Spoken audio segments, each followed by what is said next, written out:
Welcome back to my channel, everybody. I hope you're having a great day. Today we're going to talk about the second episode of The Last of Us on HBO Max. I just finished it. It was so good. It's just getting better and better, and I enjoy that. It was hard for me to beat the first episode just because it was so good and it stayed in my mind. But episode 2, yes, they did it. So there is going to be spoilers in this video. If you haven't seen it yet, feel free to click off of this and come back afterwards. I'd appreciate it if you did come back so you can discuss with me in the comments what you thought about it. So the second episode mostly focuses on the fact that do Joel and Tess trust Ellie on the fact that she's infected, but she's not going to turn into a infected person that like the walkers. Oh my gosh, no, different show. Like a runner or a clicker. So they're watching her very closely, trying to figure out if this is really happening, where she is actually immune, or is she lying to them for whatever reason. And so they are on their trip taking Ellie to the Capitol building to meet the Fireflies. And there was a lot of parallels to the game in this. There was quite a few scenes, and there were quite a few quotes that I feel that were very important, like, is this what you thought it'd be? And she's like, it's had its ups and downs, but you can't deny the view. That was a very good quote from the game. That was very memorable. There were scenes in it that are very memorable. If you know the game at all, you know that Tess has been bit, and she does die.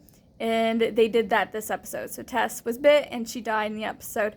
And something that was different than the game is normally in the game, Tess and Ellie are separated from Joel, and then Tess gets bit.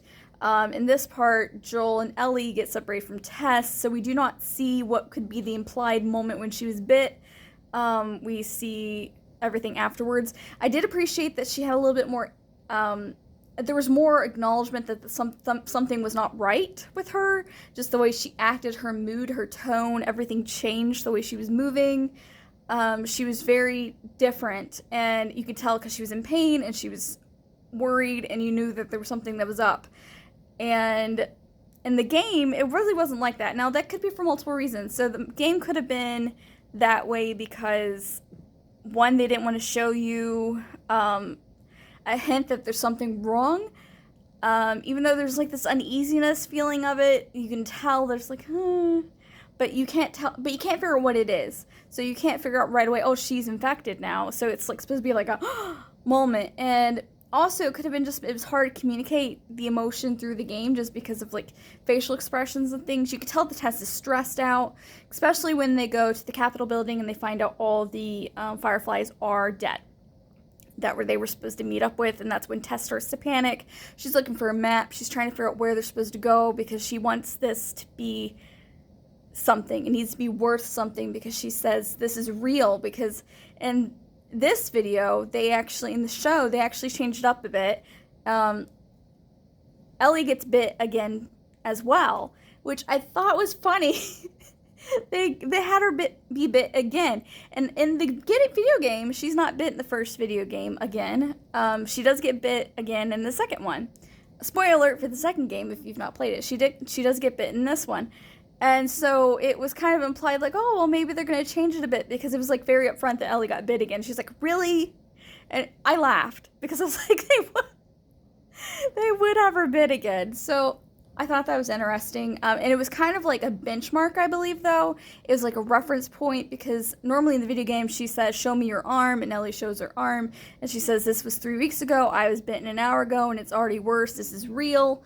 Versus in this episode, Ellie and Tess get bit around the same time. We don't know when Tess gets bit, but we know that she gets bit, and she has Ellie take her bandage off and says, look, mine is this really bad already, and she got bit at the same time as me. This is real. So it was just a different way to show that this is a real thing that's happening. Ellie is immune to the bites. So that was kind of a different situation as well. The Fireflies in the game, it's implied that Fedra killed them. And in this instance, Fedra was not involved with the killing of the Fireflies at the Capitol building. It actually is figured out that they killed themselves because one or few of them got bit. and must not have said anything to somebody, and then they attacked each other and they just kill each other off.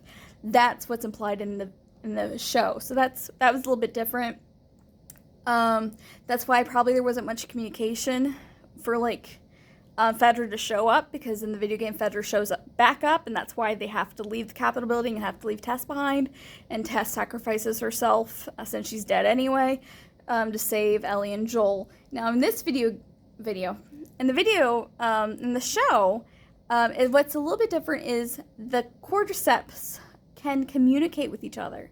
So they said that the virus of the cordyceps is underground, and so if you touch one part of the cordyceps, miles away another part of the cordyceps feels that, and so the infected know that you're there and they can go directly there. So Joel shoots one of the infected inside the Capitol building, and earlier they saw a horde of these infected. They're just laying around, and they were just laying there waiting for it to be activated or have a sensory to activate them. And Joel shoots one of the infected. It falls to the ground, and it touches one of the cordyceps vine thingies. I don't know what it would be called, but it touches it, and it sends out a communication to the other zombies we saw about a mile ago, that there's something going on over there. So the whole horde starts running into towards the Capitol building. So Joel and Ellie are able to escape, while Tess gets a bunch of gasoline and decides to take the building and the infected down with her. Now, it was a weird moment where there was a zombie makeout session. Interesting. It wasn't really. This zombie, I keep calling them zombies, and they're not zombies, and everyone's going to come after me. Sorry. Infected. I know they're not zombies in the game. It's just my brain automatically wants to say it. The infected come in, and no one really goes for Tess right away. And Tess is trying to get her lighter to light, and she's nervous. She can't get it. And so an infected sees that she is there and notices her, and instead of attacking her because she's alive, it could sense that she's infected, I'm guessing.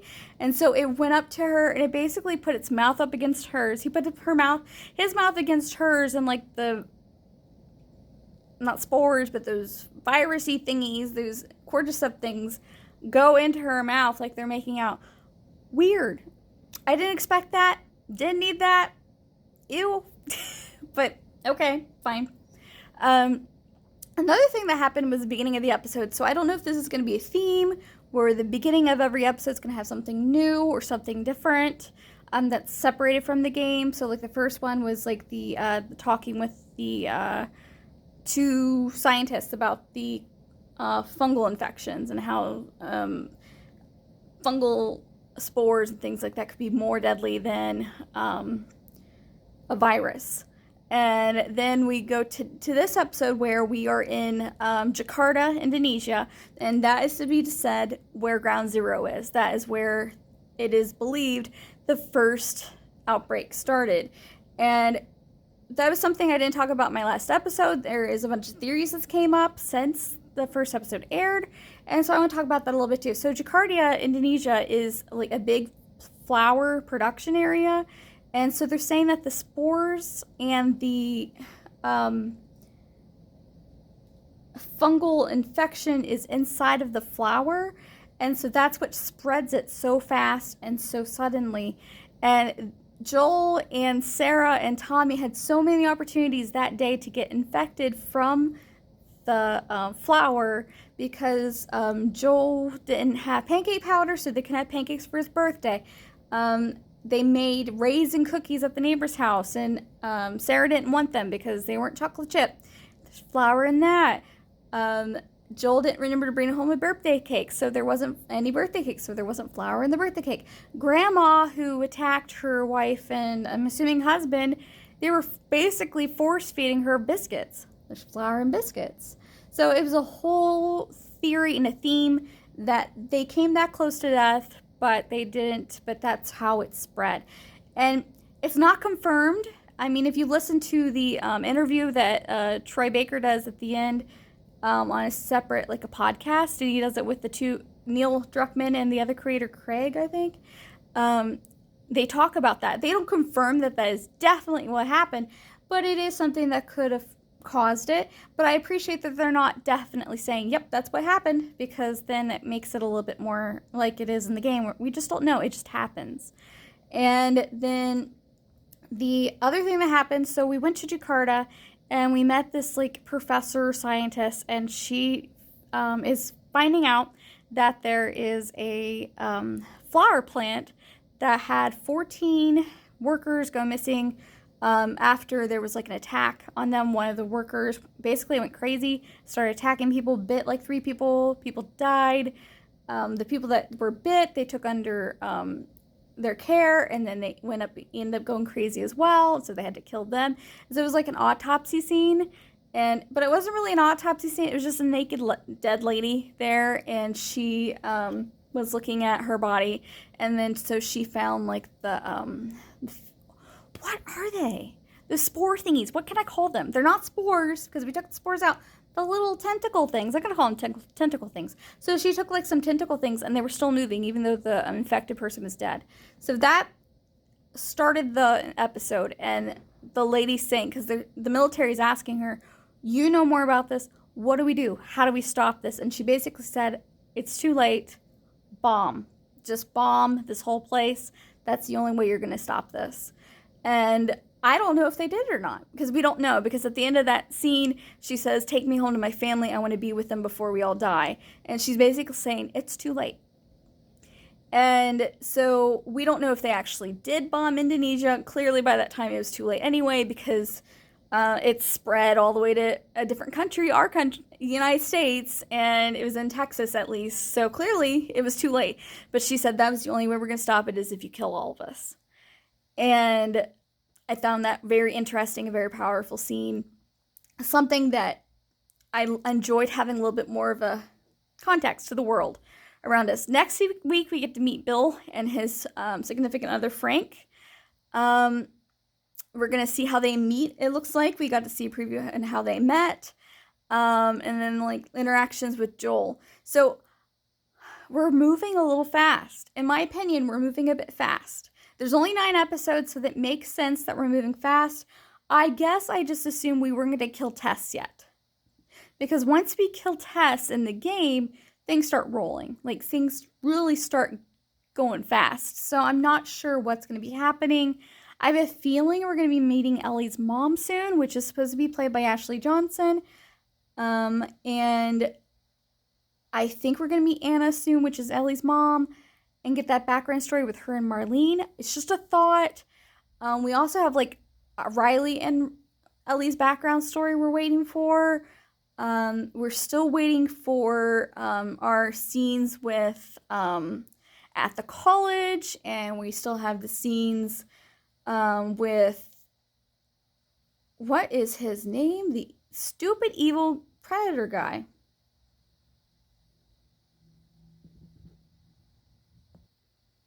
Sorry, I had to pause for a minute and think about his name. His name's David. So we're still missing David in this whole scenario. I have a feeling we're going to get a lot more background story about him. There's a lot that we can add to this, so it's okay if we're moving fast a little bit, because we still even have, like, Sam and Henry's background story. It's just, I feel like we're moving fast, because like I said in the game, once Tess dies, things start rolling pretty fast. So, we'll see. If they're smart, they will not do everything in season 1 for the first game. That's just my opinion. But we'll find out. Let me know in the comments what you thought about the episode. I thought it was really good. I was excited to see it. I did not watch it when it premiered at 9 o'clock last night, because I knew I would not be able to go back to sleep. So I watched it today, and I am here talking to you about it now, because I wanted to be able to talk about it right when it's fresh in my mind. Because what I did the last time is I watched it on Sunday, and then I made a video on Monday, and some of it, like, left my brain and I couldn't remember. So yeah, I hope you enjoyed this video. Give me a comment. What's the scene you're looking forward to? I am very curious to see if they do the giraffe scene. I'm also curious if the HBO Last of Us people also store their scissors in 2 parts. Interesting. What else am I interested in? Oh, I want to see the plank. That is the #1 character of the entire show and game, the plank. So let's see if they bring the plank into this. And if you don't know what I'm talking about, you've never played the game, you don't know what I'm talking about, hopefully you see what I mean, because Allie can't swim. Hope you have a great day, guys. Bye!